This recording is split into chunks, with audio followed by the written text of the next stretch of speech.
Acabo de comunicar al jefe del Estado la celebración mañana de un Consejo de Ministros extraordinario para decretar el estado de alarma en todo nuestro país, en toda España, durante los próximos 15 días.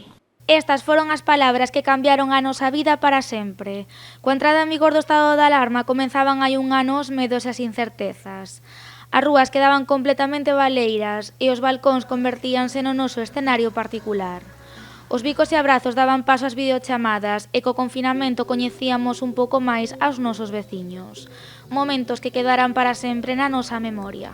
No lo acabas de creer del todo, sí. La información llegó muy sesgada, mucha información, exceso de información en muchos casos y no sabías a cuál atenerte, pero bueno, esperemos que vaya cambiando un poco. Sí, al principio parece que como no se sabía muy bien qué era, no se sabía tampoco cómo actuar y no se tomaba muy en serio. Foi algo increíble no sentido de que parecía que estabas dentro dun videoxogo, dicindo, bueno, que vai ser o seguinte que ocorra. Con un desconcerto grande porque non sabíamos que iba a pasar. Fue tremendo encerrarnos sin saber por qué, no tenías ni guantes, ni mascarillas, ni nada de información. Sí, parecía que no iba a ser tanto como fue realmente, pero bueno, con un poco de miedo, pánico. O sea, al principio mucho miedo.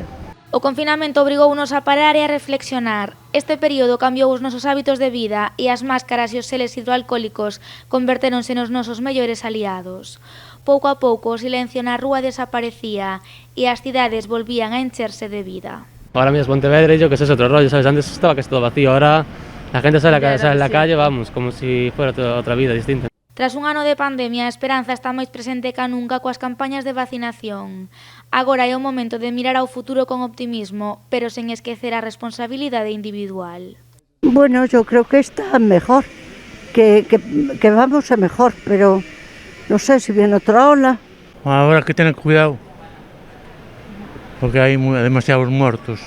Pois eu vexo que está chegando a fin de todo, pero que a xente xa está farta e que se está relaxando moitísimo, é un problema, porque xusto agora que comezamos a ver a luz ao final do túnel non podemos relaxarnos. Hai que estar alerta, que estamos chegando ao final. Xa queda menos para que estas imaxes formen parte do noso pasado e para poder dicir que por fin superamos a pandemia. Unha época que se algo deixou claro é que xuntos resistimos.